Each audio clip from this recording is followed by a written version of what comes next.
பெரியார் அவர்கள் என்ன சொல்லியிருக்காரு? நானே சொன்னாலும் நான் சொன்னேன்னு ஏத்துக்காத, பகுத்தறிவுன்னு ஒண்ணு இருக்குது இல்ல, யோசிச்சு பாரு. சீமான் அவர்கள் இதை சொன்னதை மட்டும் கேட்குறீங்க, அவர் இன்னொரு கருத்தை சொல்லியிருக்கார். அதாவது சொத்துக்காக திருமணம் செய்து கொண்டார் அப்படின்ற மாதிரி ஒரு கருத்து சொல்லியிருக்கார். சரி, இன்னைக்கு நீங்க இது மாதிரி பேசுறீங்க அப்படின்னு சொன்னா, அப்போ பெரியார் அவர்கள் திருமணம் செய்து கொண்டதை திமுகவினர் ஏற்றுக்கொண்டார்களா? அதை பத்தி கேள்வியே இல்லாத நிலையில அதை பத்தி பேசி இப்ப அரசியல் கணக்காக்குறதான பிளான். ஏங்க, நீங்க பெரியார் பெரியார் அப்படின்னு அரசியல் பண்ணும்போது அதுக்கு மாற்று கருத்தை வைப்பதற்கு அவருக்கு அரசியல் உரிமை இருக்கா இல்லையா? அன்னிலேருந்து இன்னி வரைக்கும் எல்லாரும் அரசியல் தான் பண்ணிட்டு இருக்கிறாங்க. சீமான் அரசியல் கட்சி தானே வச்சுருக்கிறாரு, அவர் டிபார்ட்மெண்டல் ஸ்டோரா வச்சிருக்காரு. ஒரு விஷயம் இருக்குன்றதை ப்ரூவ் பண்ண முடியும், இல்ல அப்படின்னு ப்ரூவ் பண்ண முடியாது. அப்போ என்ன பண்ணுங்க, அவரை ஃபோர்ஸ் பண்ணுங்க டைவர்ட் பண்றதுக்காக. அப்படின்னா சீமான் அவர்கள் திமுகவுடைய பி டீம் தான், அவரை சங்கீன்ல சொல்லிட்டு இருக்கிறாங்க. இப்போ பாஜகவோட பி டீம்லாம் சொல்லிட்டு இருக்கிறாங்க. டகான் எப்படி ஒரு திமுகவோட பி டீமா மாறிட்டாரு? ஏன்னா இப்போ தாவேகா வந்த பிறகு நம்ம நிறைய தடவை சொல்லிட்டு வரோம், அவருடைய அந்த ஓட் பேஸ் அப்படின்றது அப்படியே அந்த பக்கம் போற மாதிரி இருக்கு. தாவேகா கட்சியினுடைய கொள்கை தலைவர் பெரியார் அவர்கள் அப்படின்னு விஜய் சொல்லியிருந்தாரு. இப்போ பெரியார் சர்ச்சை தான் போயிட்டு இருக்கு. அப்படிங்கும்போது இதற்கும் எந்த கருத்துமே அவர் இன்னும் தெரிவிக்கல. எந்த விஷயம் வந்தாலுமே ஒரு லேக் அடிக்கிறாரு, ஒர்க் ஃப்ரம் ஹோம், பனையூர் பண்ணையார், இந்த மாதிரி விஷயம் எல்லாமே போகுது. வேறங்க, ஹீரோங்க அவரு. ஹீரோ எல்லா சீன்லையும் வந்துட்டு இருந்தாங்கன்னா படம் போர் அடிச்சு போகுது. அப்பப்போ முக்கியமான சீன்ல தான் வருவார், ஒரு ட்வீட் போடுவார். அது பாருங்க, எப்போ வரும் எப்படி வரும் அப்படின்னு யாருக்கும் தெரியாது. வர வேண்டிய நேரத்தில் சரியா வரும், அது வர வேண்டிய நேரத்தில் தள்ளியாவது வரும். ஏதோ ஒன்று வருங்க, விட்டுருங்க, ஏங்க போட்டு நீங்க வறுத்தெடுத்து நிற்கிறீங்க. என்னைக்காவது ஒரு நாள் சொல்வார். அவர் 26க்கு அப்புறம் தான் டெய்லி சொல்வார். அதுக்கு முன்னாடி அப்பப்போ அப்படி கேப் விட்டு தான் சொல்வார். இடைத்தேர்தலை எதிர்பார்க்கலாமா? அவங்க தான் சொல்லிட்டாங்களே, 26 தான் ஸ்ட்ரெயிட்டா சிஎம் தான். ஒரு எம்எல்ஏ வச்சு என்ன பண்ண முடியும்? அது சரி வர அவ்வளவுதானே வரப்போகுது அப்படிங்கிறதான கருத்தா இருக்கு.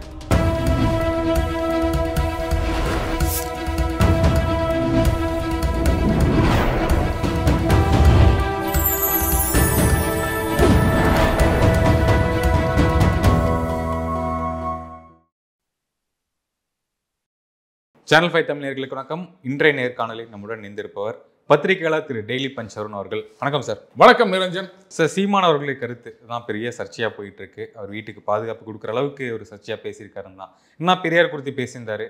பெரியார் தமிழை சனின்னு திட்டியிருக்காரு. அக்கா தங்கை கூட அம்மா கூட டீட்டெயிலாம் வேணாம், அவர் ஏதோ சொல்லியிருக்காரு, சொன்ன விஷயம் சொல்லியிருக்காரு. இந்த கருத்துக்கு நீங்க பார்த்துருப்பீங்க. நீங்க கருத்து சரின்னு நினைக்கிறீங்களா இல்ல தவறா நினைக்கிறீங்க? இல்ல, கருத்து சரியா தவறா அப்படின்றத விட அவர் அது சொன்னதாக சொல்லியிருக்காரு இல்லையா, இந்த மாதிரிலாம் பேசியிருக்காரு அப்படின்னு சொல்லிட்டு, அது உண்மையா தவறா அதை நீங்க யோசிக்கணும். இப்போ பார்த்தீங்கன்னா அது ஆதாரம் கேட்டு போறோம் அப்படின்லாம் சொல்லியிருக்காங்க. ஏன் ஒரு கேஸை ஃபைல் பண்ணுங்க, இவர் பொய்யா சொல்லிட்டார் அப்படின்னு சொல்லுங்க. அந்த மாதிரி இல்லவே இல்லைனுங்க. அப்போ ஆதாரம் இருக்கா இல்லையான்றதை அவர் சொல்லித்தானே ஆகணும். சீமான் அவர்கள் என்ன சொல்லியிருக்காரு, ஆதாரத்தெல்லாம் நீங்களே வச்சுட்டு இருக்கிறீங்க, அப்புறம் என்கிட்ட கேட்குறீங்களே அப்படின்றாரு. இப்போ இது கூட சொன்னாங்க, யார் அந்த சார்னு தெரிஞ்சா எஸ்ஐடி கிட்ட கொடுங்க சொல்லியிருக்காங்கல்ல. அப்போ அதே மாதிரி தான் அவர் சொல்றாரு, ஆதாரத்தை நீங்க வச்சுக்கிட்டு ஏன்னாட கேட்குறீங்களே அப்படின்னு. அப்போ ஒரு கேஸுன்னு போட்டாச்சுன்னா அப்போ கோர்ட்டில் கேட்பாங்கல்ல, செக்கிங் வருவாங்கல்ல அப்படின்ற மாதிரி கோர்ட்டில் கேட்பாங்கல்ல, இது மாதிரி பேசிருக்கீங்களே, இதுக்கு ஏதாவது ஆதாரம் இருக்கா, எதை வச்சு நீங்க பேசுனீங்க அப்படின்னா அப்போ அவர் சொல்லிட்டு போறாரு ஆதாரம் இருக்கா இல்லையா அப்படின்னு. அதனால அவருடைய கருத்து சரியா தப்பா அப்படின்னா இது கருத்து சுதந்திரம். பெரியார் அவர்கள் கருத்து சுதந்திரத்தை பெரிதும் போற்றியவர். கருத்து சுதந்திரம் இருக்கிறனால தான் நிறைய கருத்துக்களை சொல்ல முடிஞ்சது. கரெக்டா? அப்படி இல்லைன்னா யாருமே கருத்து சொல்லி இருக்க முடியாது. ஆனா இல்லாத கருத்தை சொல்றதா நீங்க பிரச்சனையா? அதுதான் கேள்வி. அது இல்லாத கருத்தா இல்ல இருந்த கருத்தா அப்படின்றது கோர்ட்டு தான் முடிவு பண்ணணும். மற்றபடி தனிநபரா நான் போயிட்டு என்னங்க அது மாதிரி பேசிக்கிறீங்களா, ஆதாரம் கொடுங்க, நீ யாரா கேட்கறதுன்னு என்ன பார்த்து கேட்டாரா நான் என்ன பதில் சொல்ல முடியும்? ஒண்ணுமே சொல்ல முடியாது. இல்ல நீங்க கூட தான் போய் ட்ரை பண்ணி பாருங்க, அண்ணன் கிட்ட கேட்டு பாருங்க. இல்ல சார், இந்த சர்ச்சையான கருத்து மட்டும் தொடர்ந்து ரிப்பீட் ஆகிட்டே இருக்கு. யாராவது ஒருத்தங்க எங்கேயோ சொல்லிக்கிட்டே தான் இருக்காங்க. ஒருவேளை சொல்லி இருப்பாரா சொல்லாம இருப்பாரா? ஏன் இது ரிப்பீட் பண்ணிட்டே இருக்காங்க? இதை வச்சு அரசியல் பண்றதுக்காக? அதாவதுங்க, பெரியார் அவர்கள் பேசியது எழுதியது அப்படின்றது வால்யூம்ஸ் ஆஃப் புக்ஸ் இருக்கு. அது அத்தனையும் ஒழுக்க படித்து தெரிந்தவர்கள் ஒரு சிலர் தான் இருப்பாங்க. அவங்க வேணுன்ற ஏதாவது ஒரு வால்யூம் எடுத்து, அதாவது வருஷ வாரியா இருக்குங்க, 1930 31 அப்படின்னு இருக்கு. அது நானும் படிச்சிருக்கேன். இப்போ சீமான் அவர்கள் இதை சொன்னதை மட்டும் கேட்குறீங்க, அவர் இன்னொரு கருத்தை சொல்லியிருக்கார். அதாவது சொத்துக்காக திருமணம் செய்து கொண்டார் அப்படின்ற மாதிரி ஒரு கருத்து சொல்லியிருக்கார். சரி, இன்னைக்கு நீங்க இது மாதிரி பேசுறீங்க அப்படின்னு சொன்னா, அப்போ பெரியார் அவர்கள் திருமணம் செய்து கொண்டதை திமுகவினர் ஏற்றுக்கொண்டார்களா? இன்னைக்கு கேட்கல, நான் அன்னைக்கு கேட்கிறேன். முதல்ல திமுக அப்படின்றது எப்படி உருவானது, அந்த வரலாறு சொல்லுங்க. திராவிடர் கழகத்துல எல்லாரும் இருக்காங்க. அதுலேயே கூட இன்னொரு விஷயம் கூட சொல்லுவாங்க, திராவிடர் கழகத்தினர் கருப்பு சட்டை போடணும் அப்படின்னும் போது ஒரு சிலர் அதை ஏற்றுக்கொள்ளவில்லை அப்படின்னு சொல்லுவாங்க. அகைன் இதையும் வந்து நான் கருத்து சுதந்திரமாக தான் பார்க்குறேன். கட்சி கட்டுப்பாடு அப்படின்றதுக்காக, ஏன்னா பெரியார்கள் என்ன சொல்லியிருக்காரு, நானே சொன்னாலும் நான் சொன்னேன்னு ஏற்றுக்காத, பகுத்தறிவுன்னு ஒன்று இருக்குது இல்லை, யோசிச்சு பாரு அப்படின்னு சொல்லியிருக்காரு. சாக்ரட்டிஸ் அன்னைக்கு சொன்ன மாதிரி பெரியார் அவர் சொல்லியிருக்காரு. ஸோ அந்த மாதிரி சில பேர் முடிவு எடுத்திருக்கலாம், நான் அதை தப்புன்னு சொல்லலை. ஆனால் பெரியார் அவர்கள் திருமணத்தினால் திராவிடர் கழகத்திலிருந்து திமுக வந்ததுன்னு சொல்லுவாங்க. அண்ட் அந்த திருமணத்தை அன்றைக்கு வந்து திமுகவினர் ஏற்றுக்கொள்ளவில்லை. இது எல்லாருக்குமே தெரியுங்க, இது வரலாறு, இதை வந்து யாரும் மறுக்க முடியாது.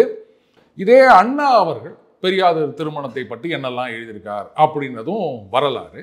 அப்போ அன்றைக்கு அவர்கள் ஏற்றுக்கொள்ளாத ஒரு விஷயத்தை இன்னைக்கு வந்து சீமான் அவர்கள் அதே மாதிரி தானே அவர் சொல்றாரு, அது அவருடைய லாங்குவேஜில் சொல்றாரு.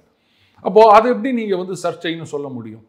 இல்லை, இப்போ அதை பத்தி கேள்வியே இல்லாத நிலையில அதை பத்தி பேசி இப்போ அரசியல் கணக்காகிறது தானே பிளான். ஏங்க நீங்க வந்து பெரியார் பெரியார் அப்படின்னு அரசியல் பண்ணும்போது அதுக்கு மாற்று கருத்தை வைப்பதற்கு அவருக்கு அரசியல் உரிமை இருக்கா இல்லையா? இப்ப நீங்க வந்து இடதுசாரி சிந்தனைகள் அப்படின்னு சொல்லும்போது அது தேவையே இல்லை, மக்களால் ஒதுக்கப்பட்டது, எல்லா இடத்துலையும் வந்து இப்போ மேற்கு வங்காளம், திரிபுரா இங்கெல்லாம் கோலோச்சி கொண்டிருந்த கம்யூனிஸ்ட் கட்சி தொடச்சி தள்ளிட்டாங்க. ஏதோ கேரளாவில் இருக்குது, அங்கேயும் பார்த்தீங்கன்னா மாநில தேர்தலில் மட்டும்தான் 2 தடவையாக ஜெயிச்சிருக்காங்க. பட் 2 தடவையும் பாராளுமன்ற தேர்தலில் ஒரே ஒரு சீட்டு தான் ஜெயிச்சிக்கிறாங்க. 19 சீட்டு எதிரணி தான், காங்கிரஸ் கூட்டணி தான் ஜெயிச்சிருக்கு. அப்போ நீங்க மக்களால் ஏற்றுக்கொள்ளப்படவில்லை அப்படின்னு சொன்னா அதெல்லாம் முடியாது, இடதுசாரி சித்தாந்தத்தை நீ எப்படி கேள்வி கேட்கலாம் அப்படின்லாம் சொல்ல முடியுமா? கருத்து சுதந்திரம், உங்க சித்தாந்தம் அதுன்னா அவங்களுடைய சித்தாந்தம் இது, இல்லை எனக்கு சித்தாந்தமே இல்லைன்னாலும் சித்தாந்தத்தை கேள்வி கேட்கறதுக்கு எல்லாருக்கும் உரிமை இருக்கின்றது. இதுதானே கருத்து சுதந்திரம். அந்த மாதிரி அன்றைக்கு நீங்க சொல்லும் போது அதை வந்து நீங்க தவறுன்னு சொல்லல. இன்னைக்கு அதே கருத்தை சீமான் சொல்லும் போது இந்த மாதிரி சர்ச்சையா பேசுறாரு, அரசியல் பண்றாரு அப்படின்னு சொன்னா, அன்னிலேருந்து இன்னி வரைக்கும் எல்லாரும் அரசியல் தான் பண்ணின்னு இருக்கிறாங்க.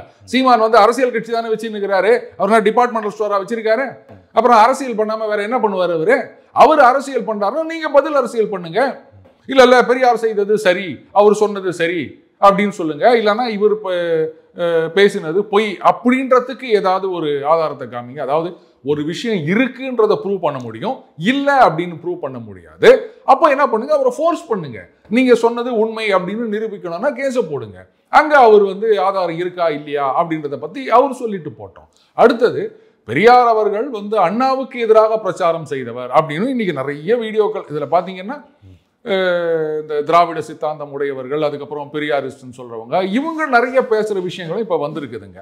அப்போ அதுல வந்து அண்ணா அவர்களையே எதிர்த்து அவர் பிரச்சாரம் செய்தார்னோ, அப்போ என்ன மாதிரியான சொற்களை அவர் பிரயோகம் செய்தார், அண்ணா அவர்கள் அதை எதிர்கொண்டார் அப்படின்றத பத்தி நிறைய பேர் பேசிட்டு இருக்காங்க. அதனால இன்றைக்கு வந்து நீங்க வந்து பெரியார் எங்கள் தலைவர் அப்படின்னு சொல்றீங்களா, அன்னைக்கு நீங்க என்ன பண்ணீங்க? கட்சி ஆரம்பிக்கும் போது அப்ப என்ன நிலைப்பாடு எடுத்தீர்கள், என்னெல்லாம் நீங்க சொன்னீங்க? இப்போ அண்ணாமலை 21ஆம் பக்கத்தை எடுத்து காமிச்சாரு. இந்த மாதிரி நிறைய விஷயங்கள் இருக்கு. இவங்க இந்த பக்கத்துல இருந்து ஒரு புத்தகத்தை எடுப்பாங்க, அந்த பக்கத்துல இருந்து ஒரு புத்தகத்தை எடுப்பாங்க, மாறி மாறி சொல்லிப்பாங்க. அப்போ புத்தகம் அப்படின்னும் போது இப்போ பெரியாரது பேச்சுக்கள் நான் சொன்ன மாதிரி ஏகப்பட்ட வால்யூம்ஸ் இருக்குதுங்க. அதுலேருந்து ஏதாவது கோட் பண்ணியிருந்தார் சீமான் அவர்கள் அப்படின்னு சொன்னா அப்போ அதை காமிக்கிட்டு வந்து பாருங்க, இந்த புத்தகத்துல இந்த வால்யூம்ல இருக்குது பெரியாரது பேச்சு 6 எழுத்து இல்லை இந்த பத்திரிகையில் வந்தது அப்படின்னு அவங்க சொல்லிட்டு போட்டோம். அதை விட்டுட்டு அவர் சொன்னது சரியா தப்பா அது கேள்வி இல்லைங்க, சொன்னது உண்மையா பொய்யா அப்படின்னு நீங்க ஆராய்ச்சி பண்ணுங்க. இப்போ பார்த்தீங்கன்னா 2 தரப்புல இருந்தும் இதுக்கு இது ஆதாரம், அதுக்கு இது ஆதாரம், இங்கே இருக்கு, இல்லை இது இன்டர்பிரட்டேஷன், அவர் அப்படி சொல்லலை அப்படின்னு நிறைய வந்து ஆர்குமெண்ட்ஸ் போயிட்டு இருக்குதுங்க. அப்போ அல்டிமேட்லி இது நீங்கள் வெறும் அரசியலாக மட்டும் பார்த்தீங்க அப்படின்னு சொன்னால் வெறும் ஆர்குமெண்ட்ஸ் தான் பதில் வைக்க போறீங்க. அது பொய் அப்படின்னு நீங்கள் நம்பினீங்கன்னா கேஸை போடுங்க. அங்கே கோர்ட்டில் அவர் சொல்லித்தான் ஆகணும். அங்கே போயிட்டு நீங்கள் அரசியல் மேடை மாதிரி பேச முடியாது இல்லை. கோர்ட்டில் கேட்கும்போது இது மாதிரி பேசிக்கிறீங்களே, என்ன ஆதாரம் வச்சு பேசுனீங்க, எப்படி சொன்னீங்க அப்படின்னா அப்போ அவர் எதையாவது எடுத்து காமிக்கணும் இருந்தது அப்படின்னா, இல்லைன்னா அதுக்கானதை அவர் அனுபவிக்கணும். அதை விட்டுட்டு நீங்களும் பதிலுக்கு அரசியல் தானே பண்ணிட்டு இருக்கீங்க. இல்லை, இந்த விஷயம் பேசினா ஒரு தலைப்பு செய்தி ஆகும் தெரிஞ்சு அவரே சொல்றாரு, தலைப்பு செய்தி தானே, சரி ஆகட்டும் போடுங்க அப்படின்னு தான் சொல்றாப்புல. சரி, அப்போ அவர் பேசுறாருல, அப்போ ரைட்டு, அவர் தான் வந்து ஏதோ விளம்பரத்துக்காக பண்றாரு அப்படின்னு நீங்க நினைச்சீங்கன்னா அவருக்கு எது கவுண்டர் குத்துன்றீங்க? எதுக்கு நீங்க அவர்கிட்ட பதில் சொல்றீங்க? இல்லைங்கிற சொல்லி தானே சார் ஆகணும். அப்போ நீங்க வந்து அவருக்கு விளம்பரம் கொடுக்குறீங்கன்னு அர்த்தம். அவர் தான் சொல்றாரு தலைப்பு செய்தி ஆகணும், அவர் மட்டும் பேசிட்டு போயிருந்தாருன்னா அதோட முடிஞ்சு போயிருக்கும். இப்போ அதுக்கு கடுமையான எதிர்ப்பு வருகின்றது. வீட்டுக்கு பாதுகாப்பு கொடுத்துருக்காங்க அரசாங்கத்தில். கட்சி வேறுபாடுகள் வரும்னு சொல்றாரு. அதான் கட்சி வேறுபாடுகள் இருந்தாலும் அந்த அரசாங்கத்தோட கடமை அப்படின்னு பாதுகாப்பு கொடுத்துக்கிறாங்க. இதை நம்ம பாராட்டணும் இல்லையா? இப்போ சமீபத்திய செய்தி பார்த்தீங்கன்னா ஏதோ காரை அடிச்சு வச்சிட்டாங்க, சீமானுடைய கார். அது யார் காருன்னு தெரியல, இது நாத்தாக்காவினர் வந்த காரை அடிச்சு வச்சிட்டாங்க அப்படின்னு ஒரு செய்தி நான் பார்த்தேங்க. அப்போ இதெல்லாம் வந்து செய்தி ஆகும்போது இப்போ நாத்தாக்காவுடைய காரை வச்சிட்டாங்க அப்படின் போது சும்மா போட முடியுமா? எதனால இது உடைச்சது அப்படின்ற கேள்வி வரத்தானே செய்யும். அப்போ காமன் மேன் என்ன பண்ணுவான்? புரட்டி பார்ப்பான், ட்விட்டரில் என்ன வந்துக்குது, ஃபேஸ்புக்கில் என்ன வந்துக்குது, இல்லை பத்திரிகையில் என்ன வந்துருக்குது, யூடியூப்ல என்ன வருது அப்படின்றதெல்லாம் அவன் தேடுவான். எதுக்குப்பா வச்சாங்க அப்படின்னு அட்லீஸ்ட் இவங்களே என் காரை வச்சிட்டாங்க அப்படின் போது எதுக்காக வச்சாங்க அப்படின்றத சொல்லுவாங்க. அப்போ அந்த விஷயம் வெளில வரத்தானே செய்யும். அப்போ நீங்க வந்து அவர் அரசியலாக பண்றாரு, வந்து தலைப்பு செய்திக்காக பண்றாரு அப்படின்னா இப்போ இன்னைக்கு நிறைய இந்த விஷயத்தை வச்சு திமுக வந்து ஒரு பெரிய பிரச்சனை மறைக்கிறதுக்காக இதை பெருசு பண்றாங்க எடுத்துக்கலாமா? இப்ப அண்ணா பல்கலைக்கழக மேட்டர் வந்து நீ விஷயமே வரல. இல்ல இப்பதான் சொன்னீங்க சீமான் அவர்கள் வந்து தலைப்பு செய்தியா வரணும், விளம்பரத்துக்காக பண்றாரு அப்படின்னு சீமான் தலையில பழிய போட்டீங்க. இப்போ வந்து திமுக வந்து இந்த மாதிரி டைவர்ட் பண்றதுக்காக அப்படின்னா அப்ப என்ன சீமான் அவர்கள் வந்து திமுகவுடைய பி டீமா? அவரை சங்கீன்ல சொல்லிட்டு இருக்கிறாங்க. இப்போ பாஜகவோட பி டீம்லாம் சொல்லிட்டு இருக்கிறாங்க. டகான் எப்படி ஒரு திமுகவோட பி டீமா மாறிட்டாரு? திமுகவுக்காக இவர் வேலை செய்யறாரு? இல்ல அவருடைய ரிலவன்ஸ். ஏன்னா இப்போ தாவேகா வந்த பிறகு நம்ம நிறைய தடவை சொல்லிட்டு வரோம், அவருடைய அந்த ஓட் பேஸ் அப்படின்றது அப்படியே அந்த பக்கம் போற மாதிரி இருக்கு அப்படின்னு. அப்போ அவருடைய ரிலவன்ஸை தக்க வச்சுக்கணுன்றதுக்காக அவர் இந்த மாதிரி பேசுறார், அரசியல் செய்கிறார் அப்படின்னு for the sake of argument வச்சுக்கினாலும் அதுக்கு இம்பார்ட்டன்ஸ் கொடுக்கும்போது அப்போ ஆட்டோமேட்டிக்காக அவருடைய ரெலவன்ஸும் அவருடைய பாப்புலாரிட்டியும் ஏறத்தான் செய்யும். அது யாரோட தப்பு? அவர் வந்து அந்த புத்தக கண்காட்சியில் பேசினதையே அப்படிதான் சொன்னாருங்க. ஓ எல்லாம் என்ன சொல்றீங்க? அது வந்து ஒரு இப்போ சமீபத்தோட ஒருவருடைய பேட்டி பார்த்தேன். புத்தக கண்காட்சியில் அதை பற்றி பேசலாமா? நீ வந்து அரசியல் கூட்டத்தில் பேசு, இங்கே வந்து நீ கல்யாணத்தை பற்றி இந்த மாதிரி பேசுறியா அப்படின்னு. சரி, புத்தக கண்காட்சி அப்படின்னா என்ன பேசணும்? புத்தகங்களை பற்றி பேசணும். புத்தகங்களை படிக்கிறதுனால என்னென்ன பிரயோஜனம் வருது அப்படின்றத வெளியிடுற புக்கை பற்றி பேசி வெளியிடணும். இல்லை, வெளியிடுற புத்தகத்தை வச்சுக்கோங்க. மற்றபடியே பொதுவாக சில மீட்டிங்லாம் அங்கே நடக்கும். புத்தக வெளியீட்டு மட்டும் இல்லை, தினமும் வந்து யாராவது சில பேர் அங்கே பேசுகிறாங்க. நான் போயிருந்த அன்னைக்கும் அந்த மாதிரி ஒரு பேச்சு நான் கேட்டேங்க. அதில் அவர் என்ன சொல்கிறாரு, கும்பகோணத்தில் மகாமகம் 12 வருஷத்துக்கு ஒரு தடவை நடக்கும். அப்போ வந்து அதில் நீ குளிர்ச்சியானா உன்னுடைய பாவமெல்லாம், அந்த 12 வருஷம் பண்ண பாவமெல்லாம் போயிடும்னு சொல்லியிருக்காங்க. அப்போ பெரியார் இதை கேட்டார் அப்படின்னு ஆரம்பித்து இந்த கடவுள் மறுப்பு கொள்கையெல்லாம் பேச ஆரம்பிக்கிறார். இப்போ என்னுடைய கேள்வி என்னென்னா, புத்தக கண்காட்சி தானே, புத்தகம் வாங்குங்க, ஓசி வாங்காதீங்க. ஏன்னா இந்த படிக்கிற வழக்கம் அப்படின்றதே இன்னைக்கு குறைஞ்சு போச்சுங்க. படிக்கிறதுக்கும் பார்க்கறதுக்கும் நிறைய வித்தியாசம் இருக்குது. பார்க்கும்போது நம்ம மூளை வந்து வேகமாக வேலை செய்யாது. ஒரு த்ரில்லர், ஒரு கொலை யார் செய்தது அப்படின்ற ஒரு சினிமா நம்ம பார்க்குறோன்னு வச்சுக்கோமே, அப்போ வந்து கடகடகடன் சீன் போயிட்டு இருக்குங்க. நம்ம அதை தான் ஃபாலோ பண்ணுவோமே தவிர அந்த நேரத்தில் இருக்க பல லாஜிக்கல் ஓட்டைகள், சில மிஸ்டேக்கு, இதெல்லாம் நம்ம மூளைக்கு ரெஜிஸ்டர் ஆகாது. யார் கொலை பண்ணியிருப்பா அப்படின்னு நம்மளால் யோசிக்க முடியாது. ஆனால் ஒரு புத்தகத்தை படிக்கும்போது நம்மளுடைய ஓன் பேஸில் நம்ம படிக்கிறோம். அதனால் நம்ம மூளை வேலை செய்யும். நாமளே யோசிப்போம், இப்படி இருக்குமோ அப்படி இருக்குமோ அப்படின்னு சொல்லிட்டு. கல்கியோடைய பொன்னியின் செல்வன் ஆகட்டும், அதுதான் வந்து நமக்கு ஒரு ரெஃபரன்ஸ் பாயிண்ட் நிறைய பேருக்கு. அது படிக்காதவங்க கூட அதை வந்து சொல்லிட்டு இருப்பாங்க. அந்த கதைகளில் வந்து ஒரு குதிரை மேலே வரான் அப்படின்னு சொன்னால் அவர் வந்து வெள்ளை குதிரையா கருப்பு குதிரையா அப்படின்னு எழுதாத பட்சத்தில் நாமளே ஒரு குதிரையை கற்பனை பண்ணிப்போம். 2 பக்கமும் வந்து அந்த செடிகள் தலையாட்டினேன் அப்படின்னா நமக்கு பிடிச்ச செடியை நம்ம கற்பனை பண்ணிப்போம். இந்த கற்பனை சக்தி அப்படின்றது தான் வந்து மனிதனின் முன்னேற்றத்துக்கு அந்த காலத்திலேருந்து இந்த காலம் வரைக்கும் உறுதுணையாக இருக்கின்ற விஷயம். நீங்கள் ஸ்க்ரீனில் பார்க்கும்போது அது இருக்காது. சரியா? அப்போ என்ன பண்ணணும்? புத்தகம் படிப்பதோட அவசியத்தை பற்றி சொல்லணும். காசு கொடுத்து புத்தகம் வாங்குங்க. சொல்லப்போனால் கேரளாவில் பத்திரிகைகளும் புத்தகங்களும் ரொம்ப அதிக அளவில் இருக்கின்றது. அதே மாதிரி மேற்கு வங்காளத்திலையும் அந்த மாதிரி நாமளும் புத்தகங்கள் வாங்கணும். புத்தகம் இல்லாத வீடு ஜன்னல் இல்லாத வீடு மாதிரி அப்படின்னு பெரியவங்கெல்லாம் சொல்லியிருக்காங்க. ஒவ்வொருத்தரும் குறைந்தது ஒரு 10 புத்தகமாவது வாங்கணும் வருஷத்துக்கு. அதை வாங்குறதோடு இல்லாமல் வீட்டில் ஷெல்ஃபில் வச்சுன்னு பின்னாடி ஸ்க்ரீன்ஷாட் கிரீன் ஸ்க்ரீனுக்கு பதிலாக போகிறதுக்கு பதிலாக அதை படிக்கணும். உங்களுக்கு என்ன ஜானர் பிடிக்குதோ அதை வாங்குங்க. உங்களுக்கு சமையல் பிடிக்குதா அதை வாங்குங்க. புத்தகத்தை வாங்கி, நான் யூடியூப்பில் பண்ணுறேன் அப்படின்னா திடீர்னு லிங்க் கட் ஆகிடுச்சுன்னா பாதியில் சமையல் நின்று போயிடும். ஸோ இப்போ புத்தகங்களை பற்றி நீங்கள் பேசியிருந்தீங்கன்னா ஓகே. ஆனால் அங்கே கடவுள் மறுப்பு கொள்கையை பற்றி பேசுறதுக்கு பர்மிஷன் இருக்குன்னும் போது அப்போ அவருடைய கருத்தை சொல்கிறதுக்கு சீமானுக்கு பர்மிஷன் கிடையாதா? எனக்கு இது பதில் சொல்லுங்கள். அவர் அந்த மாதிரி பேசிட்டார் அப்படின்றதுக்காக சரிங்க, அப்போ நீங்கள் கடவுள் மறுப்புன்னு பேசுறீங்க, பெரியார்னு பேசுறீங்க அப்படின்னும் போது அதுக்கு சுதந்திரம் இருக்குது, இதுக்கு சுதந்திரம் கிடையாதா? அதனால் இப்போ சீமான் அவர்கள் வந்து அரசியல் செய்கிறார் அப்படின்னா நீங்களும் அரசியல் செய்யுங்க, இல்லை சட்டப்பூர்வமாக இதை வந்து அணுகுங்க. பட் நீங்களும் பதிலுக்கு அரசியல் செய்கிறீங்க அப்படின்னா இருக்கலாம், ரைட்டு. இப்போ யாரெல்லாம் அதை மறந்துட்டாங்க பார்த்தீங்களா, யார் அந்த சார் அப்படின்றதே போயிடுச்சு, சீமான் அவர்கள் பேசினதா இருக்கு அப்படின்னும் போது ரைட்டு, யார் யாருக்காக கேம் ஆடுறாங்க அப்படின்றது தெரியல. பட் திருப்பி திருப்பி நான் சொல்றதெல்லாம் ஒண்ணுதான், நீங்க வந்து ஒரு கொள்கை இதுதான் வந்து தமிழகத்தை வளர்த்தது அப்படின்னு சொல்லும்போது அப்படி இல்லை, வேறு சிலர் தான் இது மாதிரி பண்ணாங்க, இல்லை வேறு சில கொள்கை தான் தமிழகத்தை முன்னேற்றி சென்றது அப்படின்னு சொல்றதுக்கு இன்னொருத்தருக்கு உரிமை இருக்கு. அதை சொல்லக்கூடாதெல்லாம் நீங்க சொல்லக்கூடாது. எந்த விதத்துல இந்த கொள்கை வந்து உபயோகமா இருந்ததுன்றது நீங்க சொல்லுங்க, இல்லை அப்படின்றத அவர் சொல்லட்டும், முடிவு மக்கள் செய்யட்டும். நீங்க கடந்த அந்த மாதிரி சொல்லவே கூடாதுன்னு சொல்றீங்க, இதெல்லாம் சரியில்லையா? அப்புறம் எங்க இருந்து கருத்து சுதந்திரம்?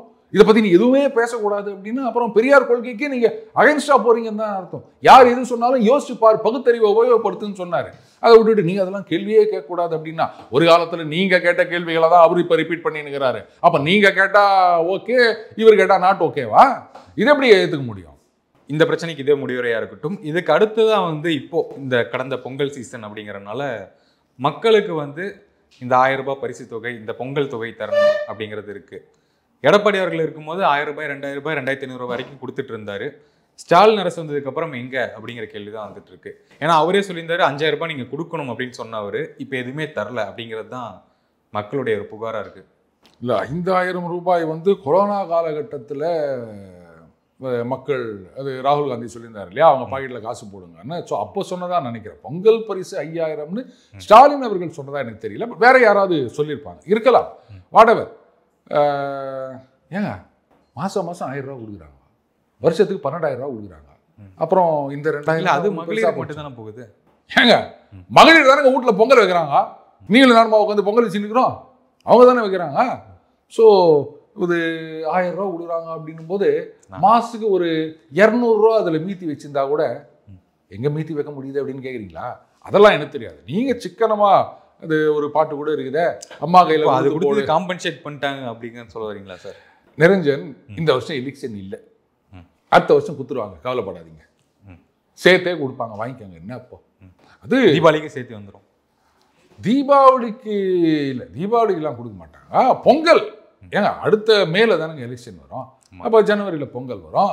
இது கூட நான் சொல்லலை, யாரோ சொன்னதுதான், எலெக்ஷன் வந்தா கொடுப்பாங்க. நானும் கேள்விப்பட்டேன், யாரோ சொல்லியிருந்தாங்க.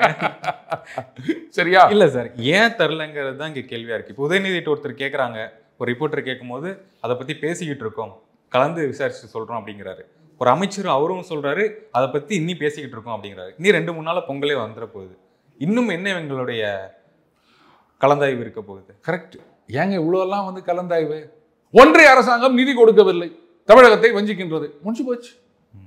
இப்போ அந்த 1000 ரூபா கொடுக்குறாங்கல்ல உரிமை தொகை, இது பார்த்தீங்கன்னா குறைந்தபட்சம் 12000 கோடி ஒரு வருஷத்துக்கு செலவுங்க. ஏன்னா 1 கோடி பேருக்கு கொடுத்தா கூட 12000 கோடி வருதுங்க. அதுக்கெல்லாம் ஒன்றிய அரசு நிதி கொடுக்குறாங்களா? இல்லை. அதே மாதிரி இப்போ வந்து அந்த கண்ணாடி பாலம், அதுக்கப்புறம் இங்கே ஒரு பூங்கா ஒன்று வச்சாங்க, அதில் வந்து அது என்னது, இது தொங்கிக்கினே போகலாமாம், அது என்னது, ஒரு இதில் போகிறாங்களம்மா. அப்புறம் அந்த அந்த செடி, இந்த குருவிகள், பறவைகள், இதுக்குள்ளெல்லாம் போகிறதுக்கு ஏன்னா 100 ரூபா, 150 ரூபா, 200 ரூபான்னு எல்லாத்தையும் சுற்றி பார்க்கணுன்னா ஒரு 600 ரூபா ஆகும் போல இது. அந்த மாதிரிலாம் வச்சுக்கிறாங்க. அதுக்கெல்லாம் எங்கே காசு வந்தது அப்படின்லாம் நீங்கள் கேட்கக்கூடாது. அது வந்து வருமானம் வரக்கூடிய விஷயங்கள். பாருங்கள், ஒரு 600 ரூபாய்க்கு கிட்டத்தட்ட ஒருத்தர் செலவு பண்ண வேண்டியதாக இருக்குது. எல்லாத்தையும் பார்க்கணுன்னா இன்வெஸ்ட் பண்ணாலும் அதில் ரிட்டர்ன்ஸ் வருது இல்லையா? அப்போ அந்த 12000க்கு நிதி கொடுக்கலையானா பாருங்கள், அந்த நிதி கொடுக்காட்டாலும் நாங்கள் கொடுக்குறோம். அப்படி இருக்குச்சு நீங்கள் மேலே மேலே சுமையை ஏற்றிட்டு போகாதீங்க. அடுத்த வருஷம் கொடுப்போம், இந்த வருஷம் இல்லைன்னா என்ன, இந்த வருஷம் தீபாவளிக்கு புத்துணி எடுக்க முடியலன்னா அப்பா சொல்லாரு அடுத்த வருஷம் ஏற்று கொடுக்குறேன்டா, இல்லை பொங்கலுக்கு ஏற்று கொடுக்குறேன்டா அப்படின்னு சொல்லாரு. நாங்களும் கேட்டிருந்தோம். அந்த மாதிரி அந்த நம்பிக்கை தான் வாழ்க்கை நிறைஞ்சன். அடுத்த வருஷம் நிச்சயமாக கொடுப்பாங்க, நீங்கள் எதிர்பார்த்ததை விட அதிகமாகவே கொடுப்பாங்க. ஏன் கவலைப்படுறீங்க? பொறுத்திருங்கள், பொறுத்தார் பூமி ஆழ்வார், நிறைய கிடைக்கும். இப்போ பணம் கொடுக்கல அப்படிங்கிற மக்கள்கிட்ட ஒரு புகார் இருந்தாலுமே ஃபர்ஸ்ட் வந்து பொருட்கள் எல்லாமே கொடுப்பாங்க. பொங்கலுக்கு தேவையான பொருட்கள், பொங்கல் வைக்கிறதுக்கு தேவையான பொருட்கள், சர்க்கரையிலேருந்து வெள்ளங்கள், கரும்பு எல்லாமே கொடுப்பாங்க. இப்போ பொருள் ரொம்பவே கம்மியாயிருச்சு. ஒரு அரிசி, ஒரு கரும்பு, ஒரு எக்ஸாக்டாக 3 பொருள் தான் இருக்குது. ஏன் பொருட்களும் கம்மி பண்ணியிருக்காங்க? அதுல இருந்து லாபம் எடுக்கலாம் அப்படிங்கிறக்காகவா? லாபம்லாம் இல்லைங்க. என்னங்க நீ இப்படி சொல்றீங்க? கொடுத்தாதாங்க லாபம் வரும். ஐ மீன் மக்களுக்கு. நீங்கள் வேற மாதிரிலாம் கணக்கு போடாதீங்க. கொடுக்காம இருந்தாலும் லாபம் வருங்களா சார்? நஷ்டம் குறையும். அதாவது இது காரணம் சொல்லவா, அதுக்கு வந்து ஒன்றிய அரசு வஞ்சித்து விட்டதுன்னு சொன்னேன். இதுக்கு ஒரே காரணம் சொல்லவா, எதிர்க்கட்சிகளின் சதி. எதிர்க்கட்சி என்னங்க வெள்ளம் குத்தா வந்து உருகுதுன்றீங்க, அது மெல்டிங் பாயிண்ட்லாம் நாங்க வந்து கண்டுபிடிக்க வேண்டியதாகுது, புலி குத்தா அதுல பல்லி இருக்குதுன்னு நீங்க போய் பிரச்சாரம் பண்றீங்க, இப்படி எல்லாம் பண்றீங்க.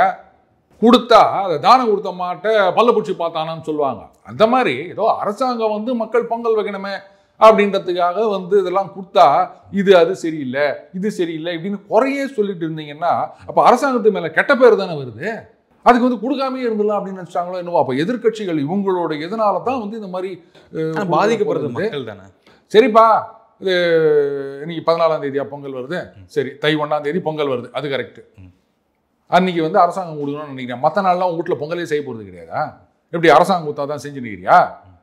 அதான் ரேஷன்ல வந்து விலையில்லா அரிசி அதெல்லாம் கொடுக்குறாங்கல்ல, இது கூட வந்து மத்திய அரசாங்கம் கொடுக்குறதா சொல்றாங்க பாஜகவில். அதுக்கும் வந்து எப்படி ஸ்டிக்கர் ஓட்டுறதுன்னு எனக்கு தெரியல. ஏதோ கொடுக்குறாங்களா இல்லையா? ரேஷன் கார்டு யார் கொடுத்தாங்க உனக்கு? ஸ்டேட் கவர்மெண்ட் தானே கொடுத்தாங்க. மற்ற நாள்லாம் பொங்கல் பண்ணுறல்ல, என்ன வெள்ளம் போட்டு பண்ணுறது கிடையாது, அவ்வளோதான் பொங்கல் பண்ணுறோம். ஏன்னா அதுக்கெல்லாம் என்ன அரசாங்கம் கொடுத்தா பண்ணி நிற்கிறீங்க? அதான் 12,000 கொடுக்குறாங்களா ஒரு வருஷத்துக்கு. நீ வந்து சேமித்து வச்சிருக்கலாம். சரியா போகுதாங்கிறது சார் விஷயம் போகுது. இப்போ வேற புதுசாக அப்ளை பண்ணுறவங்களுக்குலாம் 3 மாதத்துக்குள்ளே கொடுக்குறோம் அப்படின்னு சொல்லியிருக்காங்க. அப்போ கிட்டத்தட்ட எல்லா மகளிர் குடும்ப தலைவர்களும். நானும் ஒரு நியூஸ் பார்த்தேன், இந்த பொங்கல் தொகை தரல, ஆனா இப்போ பொங்கல் வரதுக்கு முன்னாடியே அந்த தொகை வந்து இப்போ சேவிங்ஸ் அக்கௌண்ட்ல போயிருக்கு. அப்புறம் என்ன, அதை வச்சு நீங்க பொங்கல் எல்லாமே திசை திருப்புற விஷயம் தானே. இங்க இது திசையெல்லாம் திருப்பல. 1000 ரூபா கொடுத்தா வேற ஏதோ செலவு பண்றீங்களா, அதை வந்து நீங்களே வாங்கிக்கோங்க. யாரும் குறை சொல்ல மாட்டாங்கல்ல, இது உருகுது அது வந்து இதுவாகுது அப்படின்னு யாரும் சொல்ல மாட்டாங்கல்ல. இப்போ நீங்களே உங்களுக்கு இஷ்டத்துக்கு நீங்கள் எந்த கடையில் வேணுமோ போய் வாங்கிக்கோங்க.